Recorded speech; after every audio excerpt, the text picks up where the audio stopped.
Ya, selamat malam tuan-puan semuanya, para amir, para wazir yang sudah berada di Google Meet. Izin memulai. Bismillahirrahmanirrahim. Assalamualaikum warahmatullahi wabarakatuh. Waalaikumsalam warahmatullahi wabarakatuh. Hamdan wa syukran lillah, salatan wassalaman ala rasulillah. Puji syukur mari sama-sama kita aturkan kehadirat Allah Subhanahu wa taala. Salawat salam semoga selamanya selalu terlimpah curah kepada kekasih Allah yakni Nabi besar Muhammad sallallahu alaihi wasallam. Sekali lagi yang terhormat Amir Rizal, Amir Zaim, juga para wazir yang hadir, juga yang terhormat pemateri kita pada malam hari ini Pak Mukti Asikin yang alhamdulillah bisa meluangkan waktunya bersama kita semua. Selama 1 jam ke depan kita akan berbincang-bincang membahas tentang kibuts, revolusi kelompok kecil anak muda ideologis yang nanti akan dipaparkan oleh Pak Mukti. Ini merupakan kajian edisi yang ke-60 berkat dukungan dari semuanya. Kajian istiqomah berlangsung setiap pekan. Baik, karena waktunya yang terbatas, mudah-mudahan bisa dimaksimalkan oleh kita semua menyerap informasi dan ilmu pada malam hari ini. Baik, tanpa memperpanjang kalam, kita sama-sama mendengarkan paparan materi dari Pak Mukti Asikin. Kepada beliau dipersilakan. Saya izin share screen. Silakan Pak, mangga. Ya.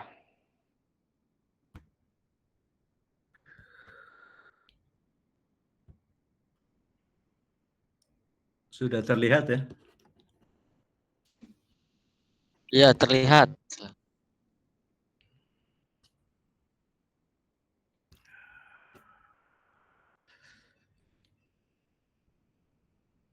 Baik. Assalamualaikum warahmatullahi wabarakatuh. Waalaikumsalam. Yang terhormat para amir, wazir, dan para fukoro yang dimuliakan Allah. Pada malam hari ini saya ingin berbagi, memenuhi permintaan Wazir Indra, bagaimana menyampaikan mengenai sebuah komunitas yang unik ya di dunia. Tidak terkecuali juga di Indonesia juga masih dianggap unik, walaupun ada juga beberapa kemiripan dengan beberapa model komunitas yang seperti ini ada di Jawa Barat, ada di Sumatera, ada di NTT, saya dengar. Tetapi beda sekali di dalam transformasi pengelolaannya. Kibut ini sudah lama, sudah 110 tahun yang lalu ada ya, di tanah Israel. Dan yang saya ingin soroti malam hari ini adalah bagaimana peranan anak muda dan bagaimana kibut itu dikelola secara bisnis dengan beberapa inovasinya. Ada satu metode untuk mengukur keberhasilan koperasi di dunia dan itu dilakukan oleh International Cooperative. Mereka kemudian menobatkan bahwa koperasi pertanian terbesar di dunia adalah Zeno dari Jepang. Kemudian koperasi industri terbesar di dunia adalah dari Spanyol, Mondragon, yang punya kesebelasan Barcelona. Yang terbesar di bidang banking adalah di Perancis, yaitu Agricole, dan di wholesaler itu di Jerman namanya Rewe, dan di finansial itu di Perancis juga. Kemudian di bidang kesehatan, pendidikan, koperasi yang terbesar itu adalah di Brazil. Dan satu lagi koperasi insurans yang terbesar di dunia adalah di Jerman, Talamix. Tetapi berdasarkan analisis pengamat koperasi yang melihat koperasi secara komprehensif, ya, maka mereka mengatakan koperasi terbesar, kerjasama ekonomi terbesar di dunia adalah kibut. Kalau mereka tadi adalah besar di bidang pertanian, besar di bidang industri, besar di bidang sektor-sektor tertentu, maka kibut adalah fenomena. Kibut adalah sebuah koperasi yang punya bidang usaha komprehensif. Tidak ada satupun bidang usaha yang tidak dia layani. Itu semuanya. Pertanian, industri, pendidikan, kesehatan, semuanya. Jadi kalau bicara mengenai multi sektor, maka koperasi terbesar di dunia adalah kibut. Ini berdasarkan penelitian sejumlah peneliti. Gitu ya. Nah, bagaimana asal mula kibut kemudian bisa menjadi koperasi terbesar di dunia dan sudah 110 tahun eksis ya, sebelum Israel merdeka, itu bisa masih sustain sekarang dan tetap berkembang. Ada beberapa prinsip yang melandasi mengapa mereka bisa bertahan. Satu adalah mengenai bagaimana mereka mengembangkan tanggung jawab sosial, tanggung jawab kelompok, melebihi tanggung jawab individual. Jadi mereka melakukan pendidikan ideologis di mana orang itu harus hidup mengutamakan tanggung jawab sosialnya yang dipenuhi dahulu sebelum individunya. Jadi agak ekstrim di sini. Jadi mereka melakukan distribusi income secara melebihi equal, bukan hanya equal, tapi berapapun kebutuhan anggotanya itu akan dipenuhi, sepanjang itu adalah kebutuhan. Jadi kalau kebutuhan kesehatannya itu sampai kepada operasi habis-habisan, semua alat-alat organ-organ tubuhnya, maka akan dibiayai karena itu adalah kebutuhan. Pendidikan pun kalau memang dia menghendaki pendidikan sampai setinggi apapun akan dipenuhi oleh kelompok ini. Sepanjang itu adalah memang kebutuhan kelompok. Jadi kalau kelompok memerlukan bidang industri kimia yang perlu dikembangkan oleh kelompok koperasi ini, maka orang yang menuntut industri kimia itu sampai level manapun akan dipenuhi kebutuhannya oleh kelompok ini. Nah, prinsip yang lain yang juga dijunjung tinggi di sini adalah orang harus secara maksimal memberikan kontribusi. Jadi kalau konsumsinya adalah sesuai kebutuhannya saja, di sisi lain kalau bicara mengenai kontribusi itu dituntut maksimal. Ini anomali. Bagaimana orang yang dituntut kontribusi maksimal tetapi dididik, disiapkan, dikondisikan supaya dalam hal kebutuhan itu sebatas minimal memang yang betul-betul dia perlukan, tidak sampai masuk ke garis yang namanya keinginan. Apa yang terjadi kemudian dengan nilai-nilai ini, maka yang terjadi adalah di kibut itu tidak ada kemiskinan. Di Kibut itu tidak ada pengangguran. Di Kibut itu kesejahteraan itu merata. Anak kecil sampai orang tua, perempuan, laki-laki, remaja, profesor maupun petani maupun sopir itu semuanya menikmati kesejahteraan. Karena tadi orang berusaha maksimal, tetapi hasilnya itu dikonsumsi minimal. Jadi bisa saja seorang profesor itu punya pendapatan sebagai pengajar, sebagai konsultan, sebagai peneliti, sebagai trainer, dan lain-lain, karena seorang guru besar, profesor punya kesempatan banyak mengajar di Israel, mengajar di negara yang lain, tetapi seluruh income-nya itu hanya dia konsum sebatas apa yang dibutuhkan.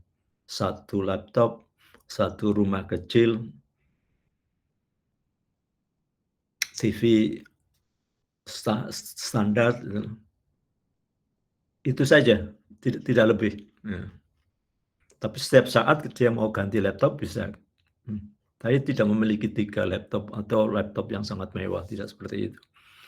Rumahnya tidak ada kolam renang, dia tidak memiliki mobil, karena komunitas itu menghitung kebutuhan mobil untuk komunitas itu berapa.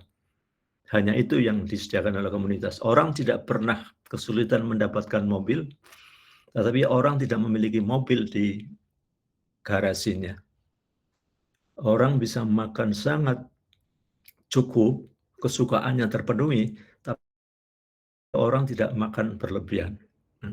Orang seluruh anggota Kibut punya rumah, tapi rumah itu tidak sama.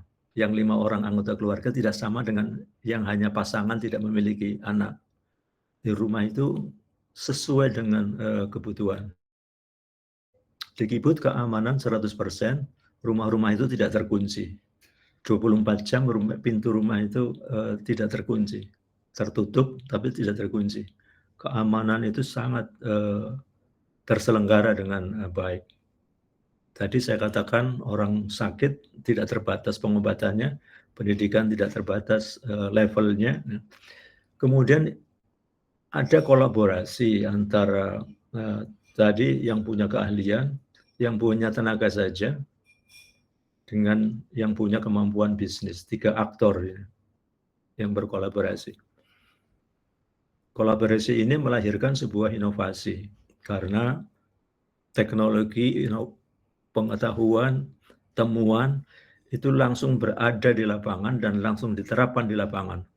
Oleh karena itu tidak heran pertanian dari Kibut ini leading di dunia, teknologi seperti Pangeran juga leading di dunia, teknologi di industri kimia juga leading di dunia, di kesehatan juga leading di dunia, bahkan di bidang pertanian, peternakan, dan sebagainya itu leading di dunia. Saat ini orang-orang Kibut itu menguasai pertanian di Afrika, di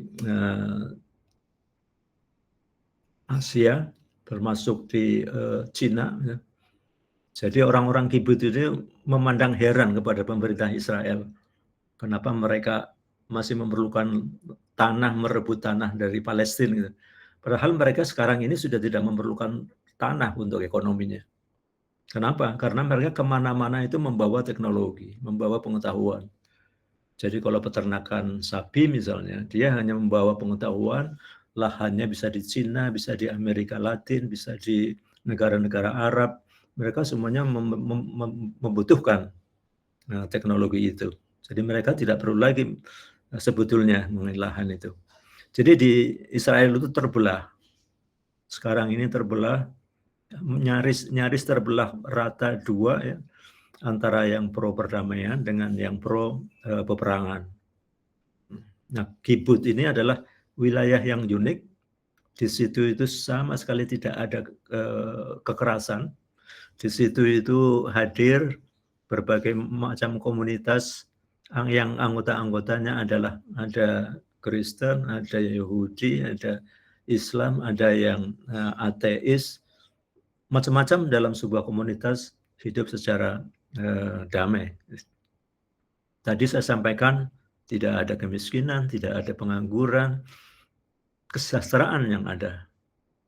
Dan trennya adalah anak-anak muda itu ingin masuk ke kibbutz yang dari luar kibbutz, yang saat ini bukan anggota kibbutz, ingin menjadi kibbutz. Apa yang menjadi kekuatan lain dari kibbutz? Secara ekonomi itu anomali, di mana koperasi itu setiap tahun itu mendapatkan keuntungan triliun. Nah, yang dikonsumsi itu sangat minimalis, sehingga reinvestment, investasi kembali itu terbesar di dunia koperasi itu. Kalau koperasi yang lain, termasuk koperasi di Indonesia itu, kalau akhir tahun itu, misalnya ada untung 100 miliar, biasanya lebih dari 50% dibagi rata kepada anggotanya. Yang lain-lain dibagi untuk orang-orang tertentu, seperti profesional, seperti pendiri, dan sebagainya. Tapi nyaris hanya tersisa sedikit yang untuk investasi. Sebaliknya kibbutz itu, rally itu direinvestkan. Sehingga dengan demikian, usaha-usaha di kibbutz itu relatif meroket. Kembali kepada topik ini mengarah kepada anak muda. Jadi kibbutz itu kibbutz yang pertama namanya Degania, itu didirikan oleh 11 anak muda, sangat muda. Tertua itu sekitar 20 tahun, yang lain-lain belasan tahun. 11 anak muda ini datang ke suatu desa, tidak ada listrik, tidak ada air, tidak ada tumbuhan, tidak ada infrastruktur. Dia betul-betul membuka lahan dari nol, sampai kemudian berkembang, sampai kemudian bisa mencukupi pangannya, sampai kemudian meningkat level dari pertanian ke industri, sampai kemudian sekarang ke bidang jasa. Sebagian besar kibbutz itu sekarang sudah bisa menjual sahamnya di pasar-pasar modal terbesar di dunia, seperti di Nasdaq, Amerika, dan sebagainya. Itu menandakan bahwa inovasinya punya nilai tinggi karena terjual. Mereka sangat produktif sekali melahirkan para startup bisnis, para pengusaha-pengusaha rintisan yang melandaskan usahanya pada teknologi mutakhir, pada pengetahuan mutakhir, pada inovasi mutakhir. Jadi pertanian itu mulai dari susu, mulai dari buah-buahan, sampai kepada ikan, sampai kepada bunga, itu mereka semuanya ekspor ke Eropa. Artinya standarnya sudah memenuhi standar Eropa dengan value yang ada di Eropa. Dan sekarang sudah lagi tidak mengekspor komoditi. Sekarang yang mereka ekspor adalah knowledge. Mereka mengekspor pengetahuan.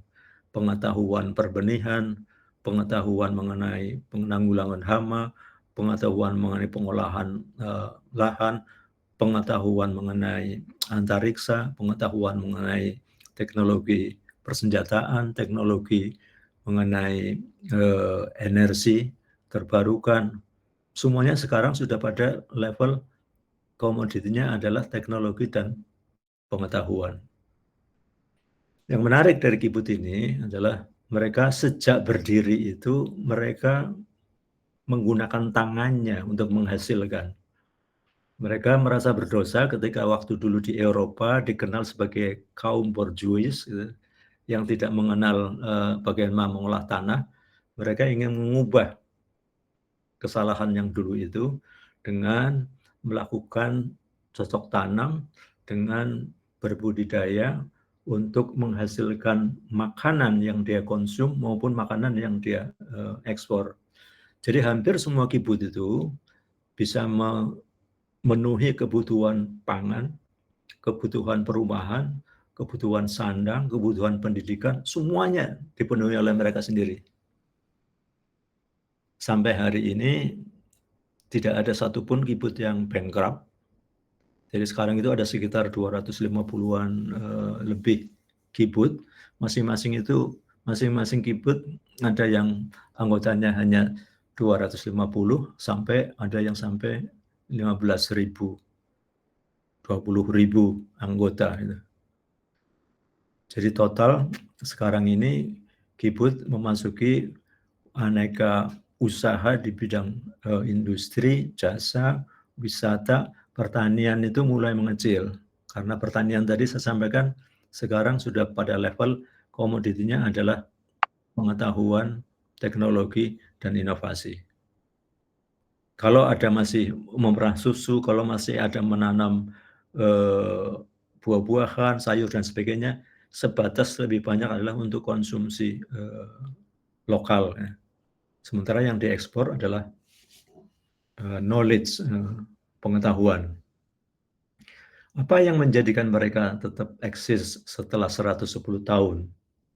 Satu, sifatnya yang sukarela. Jadi orang ke kibbutz itu sifatnya voluntary. Yang kedua, mereka sangat terbuka dalam keanggotaan, walaupun seleksinya sangat ketat. Mereka menerapkan partisipasi ekonomi kepada semua anggotanya itu secara equal. Tidak ada satupun anggota yang tidak bisa berkarya, karena dia akan diberi profesi sesuai dengan kapasitasnya. Sehingga orang yang pensiun pun, ya, yang masih menyukai kerja, dia akan dipekerjakan di perpustakaan atau di penelitian dan sebagainya. Kerjasama antar kibbutz yang jumlahnya 250, ini juga berlangsung dengan baik. Ini yang menyebabkan tadi saya sampaikan tidak ada satupun kibbutz yang bankrupt, karena kalau ada kibbutz yang bankrupt ditolong oleh kibbutz yang lain dalam bentuk merger atau yang sukses itu membantu yang kurang sukses. Tetapi yang paling mendasar sebetulnya adalah ideologi yang bisa mengendalikan nafsu, ideologi yang bisa mengendalikan hasrat untuk mengkonsumsi, hasrat untuk memenuhi keinginan, ya, hasrat keserakahan, itu bisa ditekan. Nah, apa yang menyebabkan keserakahan, kerakusan, individualisme itu bisa ditekan sedemikian rupa di kibbutz itu? Yang mendasar saya menemukan bahwa mereka terbangun spiritnya, karakternya, perilakunya, value-nya seperti ini, ya, sangat sosial itu, karena satu, ideologi dasarnya yang pertama memang tinggi sekali. Orang menyebutnya utopis.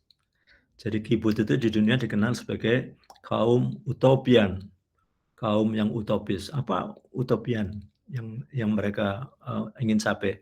Mereka ingin membentuk masyarakat sosialis baru. Nah, kalau di kita ada istilah new normals.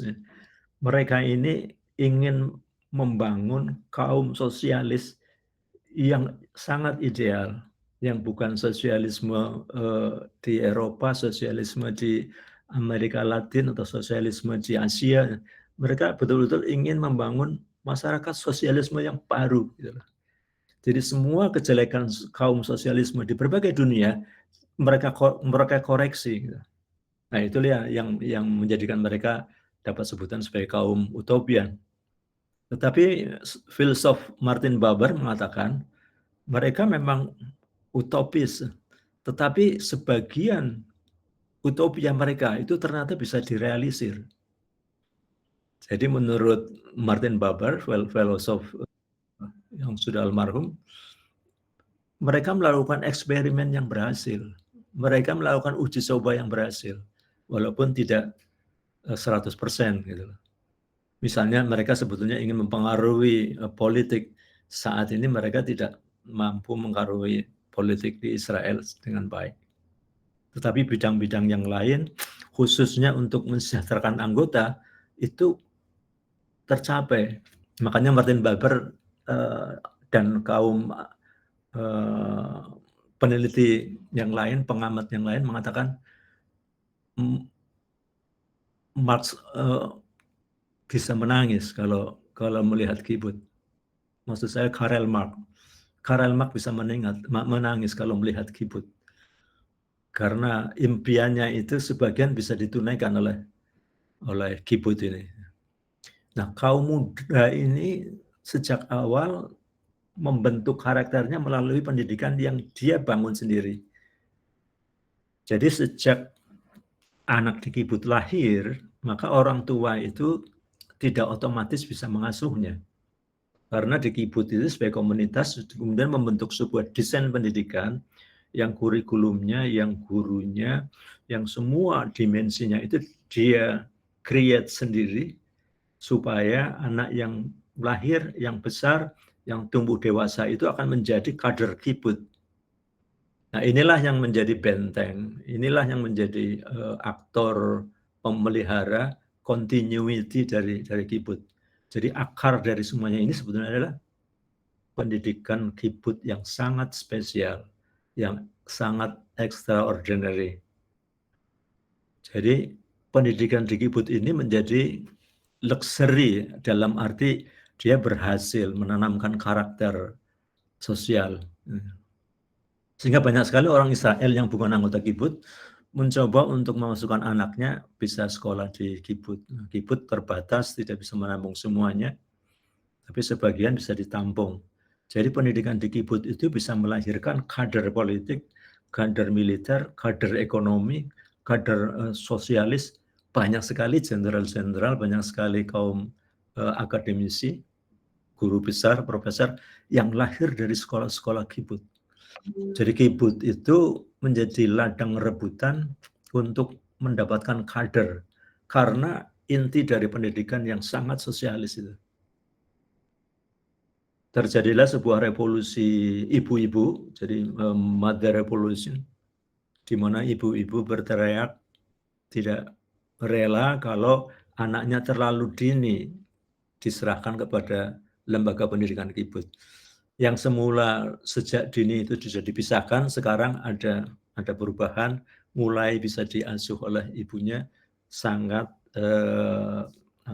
sangat leluasa ibunya mengasuh hingga pada usia remaja. Begitu remaja masuk asrama di pendidikan. Dulu pada saat balita sudah masuk asrama, ini yang sangat ekstrim. Jadi pendidikanlah yang bisa ternyata menanamkan ideologi, mengekang kerakusan, menumbuhkan jiwa sosial, membangkitkan semangat untuk bisa mandiri pada semua bidang, mulai dari makan sampai ekonomi, sampai budaya, sampai yang lain. Mereka sangat sungguh-sungguh, jadi begitu punya idealita, mereka akan diskusi panjang. Jadi anak-anak muda ini biasanya, jadi setiap kibut bidangnya beda-beda. Ada yang menekuni, tadi saya bilang industri kimia, ada yang menekuni industri pariwisata, ada yang menekuni industri pertanian, dan sebagainya. Itu tergantung mimpi dari anak-anak muda yang membentuk kibut. Kibut Degania 11 anak muda. Kibut Samar itu sangat punya ideologi di bidang lingkungan hidup. Ini anak-anak muda di Samar itu. Jadi suasananya adalah suasana sangat green di kibut Samar. Dan dunia bisnis yang dikembangkan juga dunia bisnis di bidang green. Misalnya dia bikin energi terbarukan, dia bikin smart village, desa cerdas yang sama sekali tidak menggunakan energi yang merusak, cara menanamnya, cara mengolah pertanian, peternakan, semuanya dikelola dengan sangat environmentally friendly.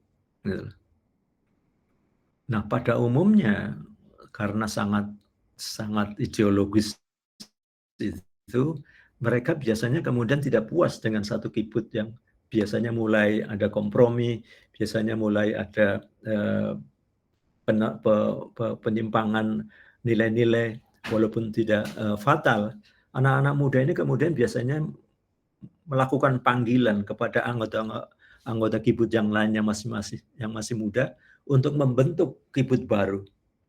Misalnya Degania awalnya hanya satu, kemudian membelah menjadi dua, Degania Aleph, Degania Beth.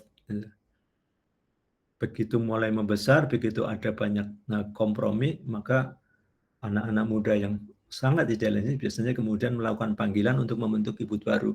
Demikianlah kibut dari 1, 2 menjadi sekarang sekitar 250 kibut dengan beragam ide, beragam inovasi yang memang menjadi baru, menjadi inovatif. Nah, tadi saya sudah mengatakan ada banyak sekali karya ya dari anak-anak muda ini dalam bidang dunia usaha yang bisa mempengaruhi dunia bisnis. Dan saya ingin mencoba untuk mengkaitkan apakah kita bisa mengimplementasikan ini di Indonesia. Mirip-mirip dengan di Indonesia kita mengenal komunitas Baduy. Komunitas Baduy adalah sangat mandiri, sangat independen, tetapi komunitas Baduy itu relatively mandek. Ya.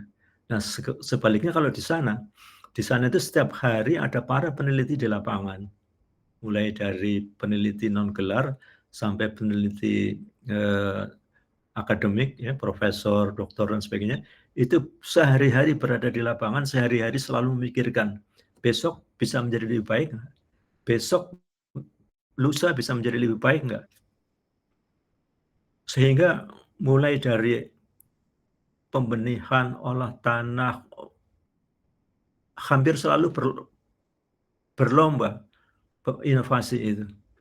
Kemarin ada terpesahkan inovasi di bidang pembibitan, besok ada informasi di bidang perhamaan, besok ada inovasi di bidang olah tanah, besok ada inovasi di bidang energi pengairan, besok. Jadi para penemu itu seperti berlomba-lomba. Sehingga dengan demikian petani di sana itu sangat menikmati kelimpah mewahan hasil-hasil inovasi dari para peneliti ini. Yang ketiga, para pengusaha, para bisnismen dari seluruh dunia yang mengetahui mengenai kibut dan familiar dengan kibut, itu sangat menikmati sekali dengan inovasi yang ada di kibut itu. Sehingga mereka mengatakan, ada emas di Arab Saudi, ada intan di Kuwait, tetapi lebih dari intan, lebih dari emas, itulah yang berada di kibut, itulah yang berada di wilayah Israel. Mereka lebih dari sekedar dapat emas dan dapat berlian, tapi mereka mendapatkan ide, dapat teknologi, dapat inovasi yang hasilnya lipat-lipat daripada emas, daripada berlian, daripada minyak, daripada gas, daripada sumber daya alam yang lain. Mereka sekarang menikmati bagaimana pasar ide, pasar inovasi, pasar teknologi itu ada di lingkungan kibut. Sehingga ada gium, kalau Anda mau beli mengenai saham, datanglah ke pasar saham. Kalau Anda mau menikmati sumber daya alam, datanglah ke Timur Tengah atau ke China dan sebagainya. Tapi kalau Anda mau belajar ide, mau belanja inovasi, mau belanja teknologi, datanglah ke kibut, datanglah ke Israel. Apa yang bisa kita lakukan sebagai bagian dari masyarakat yang kita sebetulnya punya basis, ya, bisa menuju kepada komunitas yang punya nilai-nilai sosial seperti kaum Baduy dan ada di Sumatera, ada di NTT dengan nama yang lain. Itu barangkali kita bisa membuka apa yang digagas, apa yang disarankan oleh Syekh Abdul Qadir As-Sufi mengenai bagaimana kita bisa mengawali sebuah komunitas, sebuah masyarakat baru dari 12 orang dan 1 amir. 12 orang pria dan 1 amir itu akan bisa membuat segala sesuatu itu bisa berubah. Kalau 12 orang ini sungguh-sungguh radikal dalam pengertian betul-betul fokus betul-betul hanya takut kepada Allah, betul-betul mempercayai hal-hal yang gaib, dalam arti betul-betul sangat beriman, mendirikan sholat, menegakkan zakat, kemudian berkomunitas. Menurut Syekh Abdul Qadir As-Sufi, kalau mau membentuk yang seperti ini, orang yang sangat sungguh-sungguh, sholat dengan baik, beriman dengan total, dan tentu saja menegakkan zakat, maka ini bukanlah kelompok kajian, ini bukanlah buruh. Saya tadi menyinggung di kibut, anak-anak muda kibut itu tidak berpangku tangan. Mereka mencangkul, mereka mengolah lahan, mereka mengembangkan teknologi. Semuanya dikerjakan karena di kibut itu tidak ada buruh. Di kibut itu tidak ada majikan. Di kibut itu tidak ada strata. Semua sama. Nah, Syekh Abdul Qadir As-Sufi menegaskan ini. Komunitas yang solid, yang bisa mengawali sebuah gerakan perubahan adalah bukan kaum gajian, bukan buruh yang bergantung kepada majikan. Dia seyogianya adalah orang merdeka, orang yang punya kebebasan. Apakah pedagang, apakah pengusaha, apakah petani yang mengolah lahannya sendiri, dan sebagainya. Dari 12 pria dan 1 amir, langkah berikutnya akan bisa menjadi 26 orang, 25 orang anggota dan seorang amir. 20 orang yang terkumpul dengan punya ideologi dan karakter yang radikal ini akan bisa mengalahkan 200 orang non-muslim. Dari 25 ini, tahap berikutnya akan bisa meningkat menjadi 40 orang dengan seorang amir dan didampingi oleh 20 orang perempuan. 40 orang ini akan bisa menjadi fondamen untuk menegakkan sebuah komunitas yang dipimpin oleh amir dengan bisa membangun perangkat-perangkat yang lain seperti wazir, seperti kadi, seperti muhtasib, seperti demikian. Perangkat-perangkat ini kemudian akan menjadi sebuah embrio bagi sebuah komunitas yang lebih besar.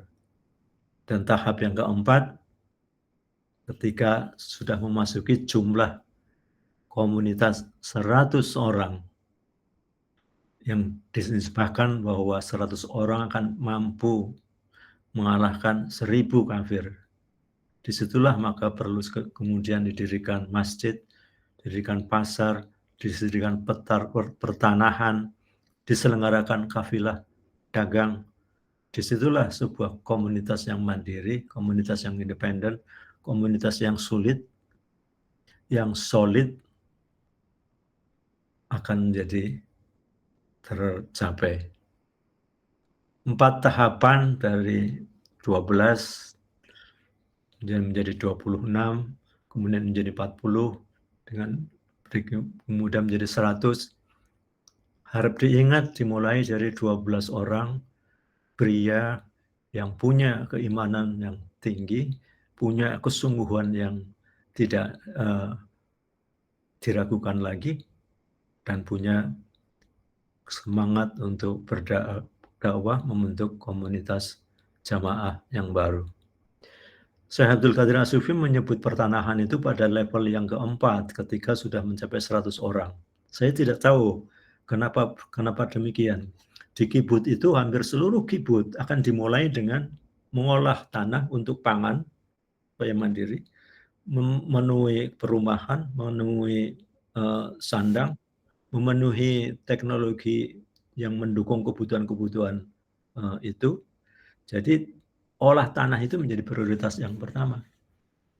Saya ingin dapat pencerahan dari kawan-kawan di forum ini. Kenapa menempatkan ini pada tahapan ketika komunitas itu terbangun di angka 100 orang, bukan sejak awal di 12 orang. Ada peluang besar kalau kita melihat bahwa dengan landasan ideologi yang sama, kita sebetulnya punya peluang untuk membentuk komunitas itu. Dan koperasi seperti yang dicontohkan oleh Kibut ini bisa menjadi sebuah alternatif. Karena kalau kita butuh uang 100 juta, mungkin agak terhambat ya kalau sendirian. Tapi kalau kita bergabung menjadi 10 orang, maka kebutuhan 100 juta itu terpecah menjadi hanya 10 juta. 10 juta itu kita masing-masing punya sepeda motor. Kalau masing-masing sepeda motor dijual, maka kebutuhan 100 juta itu tercapai. Ini contoh simpel betapa berbedanya ya memulai bisnis seorang dengan 10 orang atau 12 orang. Dan itu contoh-contoh yang saya sampaikan koperasi-koperasi di atas, itu adalah contoh-contoh yang dimulai dari kecil.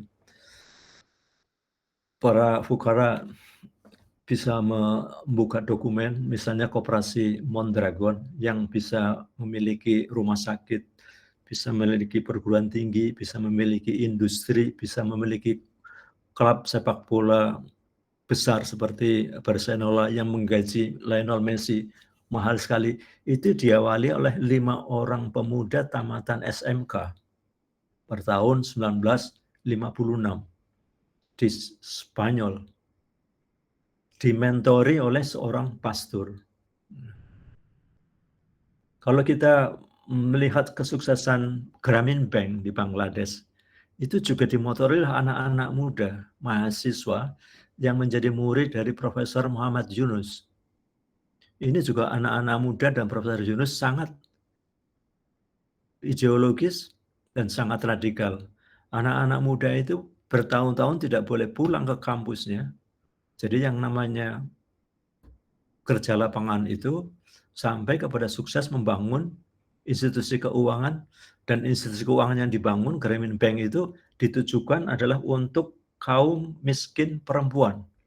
Bayangkan, mendeliver bisnis sasarannya adalah kaum perempuan yang miskin.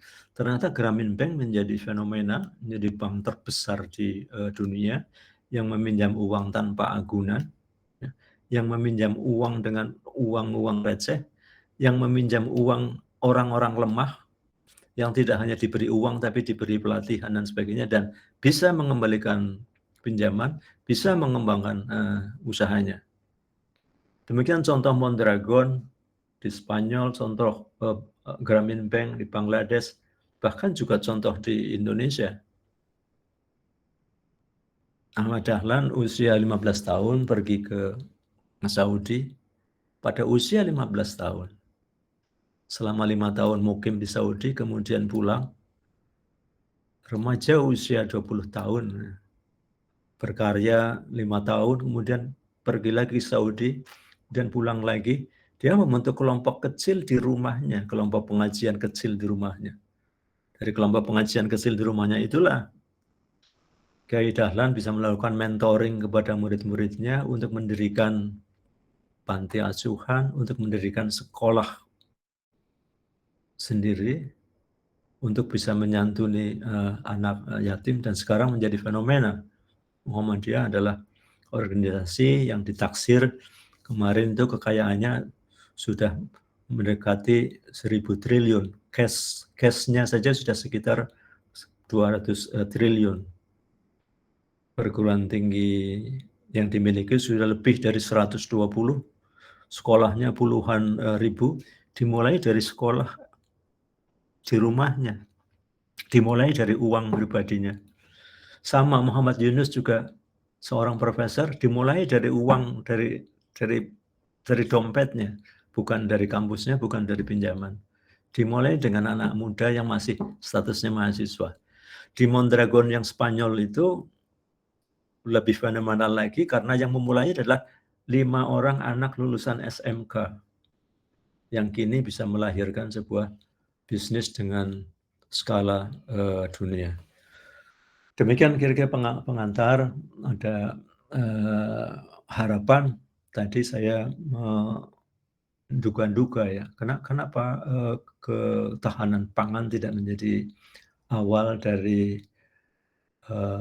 langkah 12 orang yang dipandu oleh Syekh Dr. Abdul Qadir As-Sufi sebagai panduan kepada orang beriman yang ingin membangun komunitas yang belum memiliki blueprint, maka langkah mulai dari 12 orang plus 1 amir ini menjadi suatu panduan awal bagaimana kita bisa menemukan jalan dengan tahapan yang tadi saya sampaikan, mulainya dari perdagangan, mulainya dari usaha, bukan dari pertanian.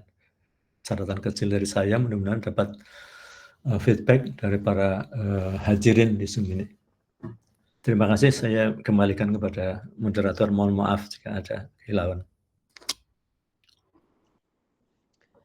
Oke, baik. Terima kasih Pak Mukti Asikin atas materi yang disampaikan. Tadi sudah kita dengarkan bersama-sama mengenai kibuts, ya.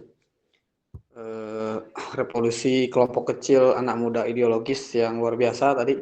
Luar biasa kita dengar bersama-sama bagaimana sebuah kelompok kecil ini adalah bagian yang mempengaruhi dunia, ya. Sampai bisnisnya bukan lagi skala kota atau negara, tapi sudah dunia, ya, baik pertaniannya, teknologinya, dan lain sebagainya. Baik Tuan dan Puan, para hadirin sekalian, jika ada pertanyaan yang ingin disampaikan mengenai materi yang tadi disampaikan atau ada tambahan informasi lain, itu boleh silakan. Kita punya waktu ya sekitar 10 sampai mungkin 15 menit ke depan. Nanti Pak Mukti akan meresponnya. Silakan. Tuan dan Puan yang ingin bertanya boleh acungkan tangan atau diketik langsung boleh.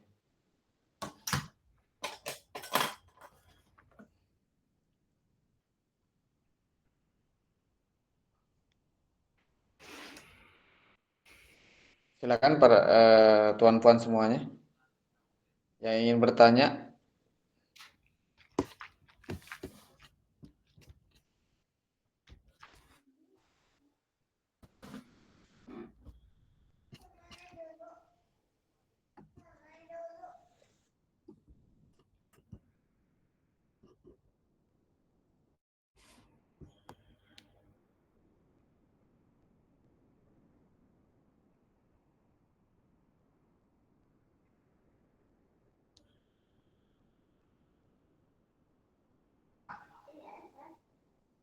Ya, silakan. Mungkin dari para wazir ada tambahan. Ya, ini peserta yang hadir luar biasa antusias ya. 30 orang. Ya, silakan Amir. Boleh saya memberikan Silakan Amir. Oke, baik. Assalamualaikum warahmatullahi wabarakatuh. Waalaikumsalam.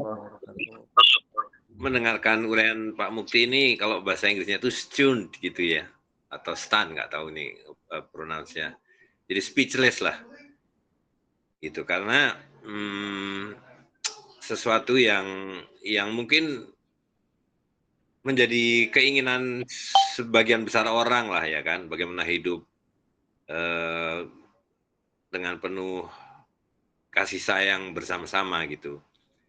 Nah, tapi orang-orang kibuts ini artinya kan membuktikan bahwa manusia itu bisa hidup seperti itu, gitu. Jadi memang mungkin bermula dari satu keyakinan ya, dari ideologi. Artinya kalau secara metodologis kan apa yang diajarkan oleh Syekh Qadir dalam satu tulisan pendek yang tadi banyak dijelaskan itu, The 12 Beginnings, ya bermula dari 12 orang.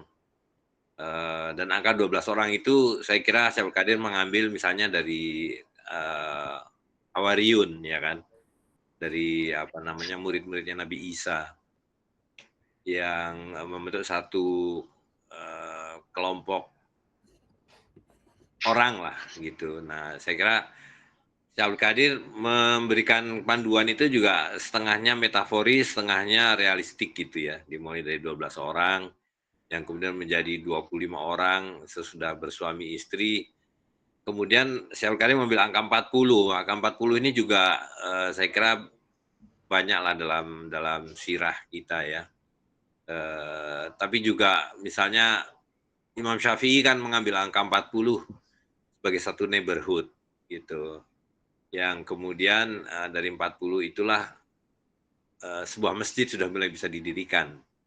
Karena kalau dalam mazhab Syafi'i kan syarat sholat Jumat itu 40 orang.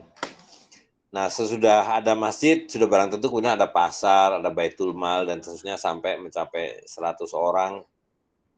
Yang sudah barang tentu, saya rasa itu bukan angka absolut ansih 100 orang begitu ya, tapi satu angka metaforik di mana mungkin sesudah mencapai 100 orang itu bukan saja satu neighborhood yang bisa hidup, tapi satu komunitas yang sudah cukup untuk mandiri lah.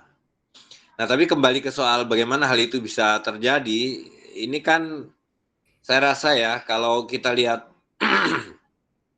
manusia itu kan bagaimana dibentuk oleh keyakinan, oleh pendidikan, oleh kemudian juga perilaku, di mana Syekh Qadir juga banyak mengajarkan tentang futua, ya, di mana nilai-nilai futua itu yang harusnya bisa membangun satu kehidupan yang sebut saja sosialistik lah. Nah, di kalangan Barat misalnya sebetulnya kan ada orang-orang seperti Kropotkin itu ya, yang dia menulis buku Mutual Aid. Jadi kalau kita lihat sekarang ini kan yang jadi persoalan kita hanya meyakini dan diajari teori-teori yang kemudian menjadi bentuk perilaku kita semua yang kita sebut saja kapitalistik lah, yang individualistik, kapitalistik, yang membuat apa yang kita lihat pada orang-orang di kibut itu menjadi seperti utopis gitu. Karena kok ada orang yang misalnya lebih mementingkan orang lain ketimbang dirinya sendiri. Ada orang yang mencukupi kebutuhannya dan tidak mengentertain keinginannya. Dan kalau dia punya lebih, dia share kepada yang lain. Ini kan satu nilai dan perilaku yang untuk sekarang tidak mudah, tapi dibuktikan bisa gitu. Nah, kembali ke Kropotkin itu misalnya dia sebenarnya mencoba untuk membuktikan itu secara alamiah ya, bahwa kehidupan manusia itu harusnya basisnya adalah gotong royong, bukan kompetitif seperti yang diajarkan di dalam ilmu-ilmu modern sekarang yang kita sebut kapitalistik itu. Jadi misalnya dalam buku Mutual Aid itu, Kropotkin kan yang saya terjemahkan dulu dalam satu buku yang berjudul Gotong Royong. Dia buktikan bahkan di dunia binatang pun, sebagian besar binatang semua hidupnya gotong royong dan dipimpin oleh seorang amir. Ya, rayap itu komunitas yang punya amir. Begitu juga lebah yang menghasilkan madu itu adalah komunitas yang dipimpin oleh seorang amir, walaupun amirnya perempuan, ya kan, ratu lebah. Begitu seterusnya, semut juga adalah satu komunitas, bahkan serigala satu komunitas yang terpimpin, di mana misalnya perilakunya ketika berlari atau berjalan dari satu tempat ke tempat jauh itu ditentukan oleh serigala yang paling tua. Jadi kecepatan mereka berjalan itu mengikuti kemampuan serigala tertua yang selambat apapun berjalannya, itu yang mereka ikuti, bukan mengikuti anak muda yang masih kuat gitu.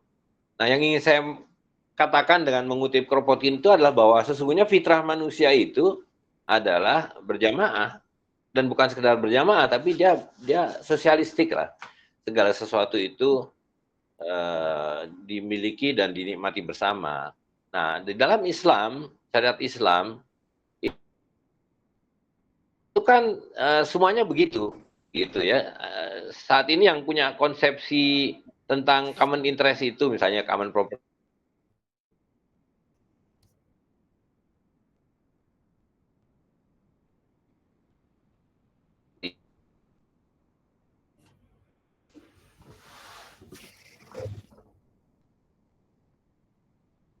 Islam. Muslim yang basisnya adalah ad-din al-mu'amalah, seperti yang dijelaskan oleh Syafi'i Kali As-Sufi dalam buku kitab amal gitu ya, bahwa segala sesuatu itu dasarnya adalah perilaku, amal, dan amal itu dipandu oleh guidance, oleh hidayah yang memerlukan iman tadi itu, ya kan, tauhid.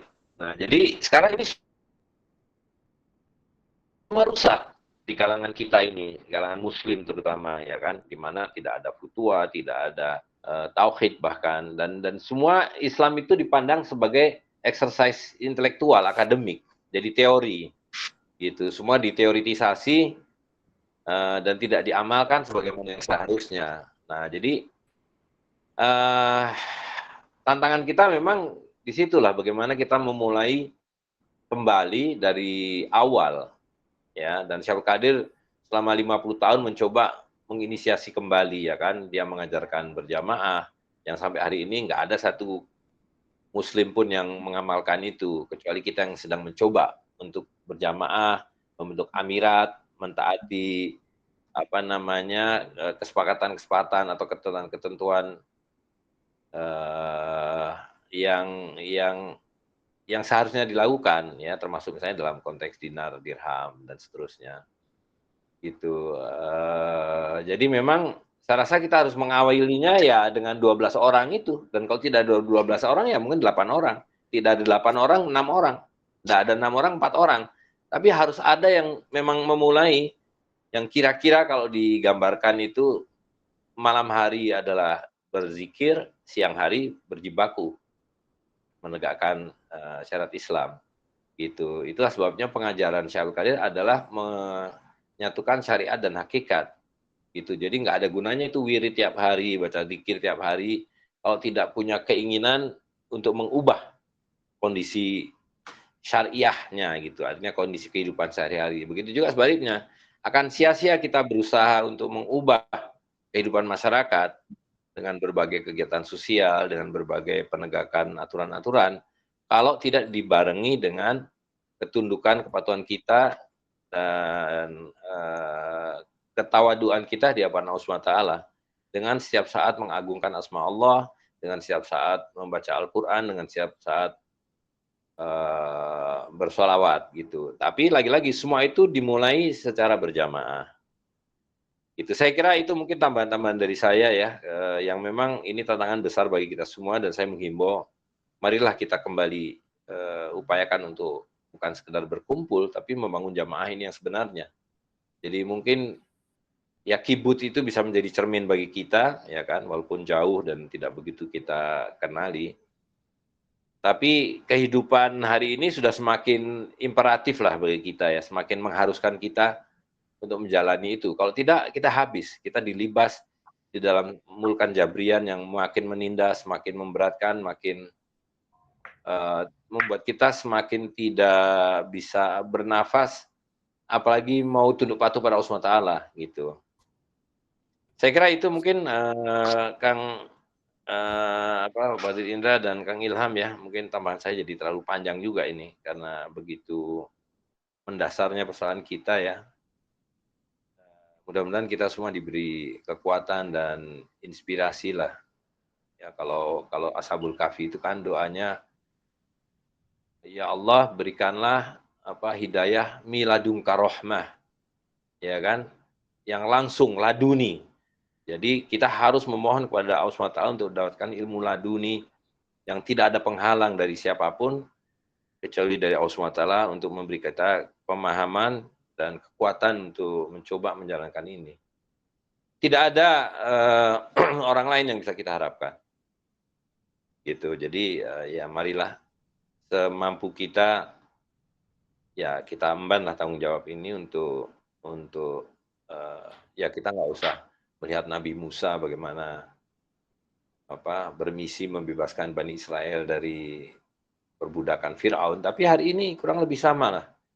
Kita memerlukan orang-orang yang ya, tidak menyerupai Nabi Musa, tapi yang mengambil inspirasi dari Nabi Musa lah, untuk membebaskan seluruh umat manusia yang sekarang ini dalam keadaan diperbudak dan ditindas melalui satu sistem. Demikian, Assalamualaikum warahmatullahi wabarakatuh. Waalaikumsalam warahmatullahi wabarakatuh. Oke, baik. Terima kasih Amir Zaim Saidi atas tambahannya tadi mengenai pentingnya kita untuk kembali dalam jamaah sebagaimana kibuts bisa menjadi cermin bagi kita semua. Baik tuan dan puan semuanya, mungkin pemateri karena tadi Pak Mukti 1 jam ya waktunya dan sekarang kita sudah 1 jam, mungkin Pak Mukti boleh memberikan kesimpulan jika ingin meninggalkan Meet ya, khawatirnya ada kepentingan yang lain. Cuma nanti setelah Pak Mukti memberikan kesimpulan tentang kibuts kepada kita semua, kita mungkin masih bisa mendengarkan beberapa paparan materi jika berkenan dari para wazir dan amir yang sudah hadir di sini. Misalnya ada Amir Rizal di sini ya, ada juga Wazir Nurman setelah Pak Mukti. Silakan Pak Mukti. Terima kasih. Jadi catatan sangat penting dari Amir Zaim, bagaimana kita bisa bergerak, berfondasikan kepada kekuatan jamaah. Saya ingin mengkaitkan sebagai penutup ini dengan gerakan koperasi. Jadi kawan-kawan di koperasi itu memiliki sejumlah success story, ya, bagaimana koperasi bisa dijadikan sebagai, mereka mengatakan, lawan tanding kapitalisme. Jadi mereka paham kapitalisme itu merugikan dan koperasi dijadikan sebagai sebuah alat ya, bagaimana melawan kapitalisme itu antara lain dengan berkolaborasi. Ini sebetulnya juga menjadi catatan Bapak Koperasi kita, Bung Hatta, yang selalu berkali-kali menggelorakan bahwa kalau Anda ingin mengeluarkan VOC secara total, maka alatnya adalah koperasi, karena Belandanya sudah tidak ada, tetapi kapitalisme masih belum meninggalkan Indonesia, dan Bung Hatta mencetuskan koperasi adalah salah satu instrumen sebagai lawan tanding dari kapitalisme. Dan saya melihat bahwa komunitas kita, para Fukoro, menurut saya sudah luar biasa ya, sudah ada benih-benih yang menggembirakan ya di berbagai area, apakah itu di KWS, apakah itu di Sumatera Timur, pernah uji coba juga di Ketapang. Ambillah misalnya jaringan Wakala, walaupun masih belum murni sebagai gerakan ya, tetapi saya kira mayoritas Wakala itu punya ideologis yang di atas rata-rata daripada sekedar mengedarkan dinar dirham. Itu bisa dikapitalisasi. Para pengguna dinar dirham itu juga sebuah benih, itu juga sebuah embrio yang bisa dikapitalisasi ke depan.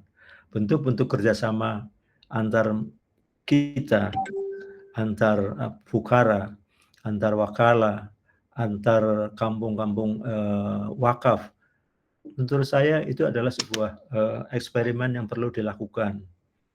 Tentu saja akan ada kegagalan, tetapi saya kira kesuksesan selalu di hampir semua tempat ditandai dengan setelah melakukan eksperimen yang gagal berulang kali.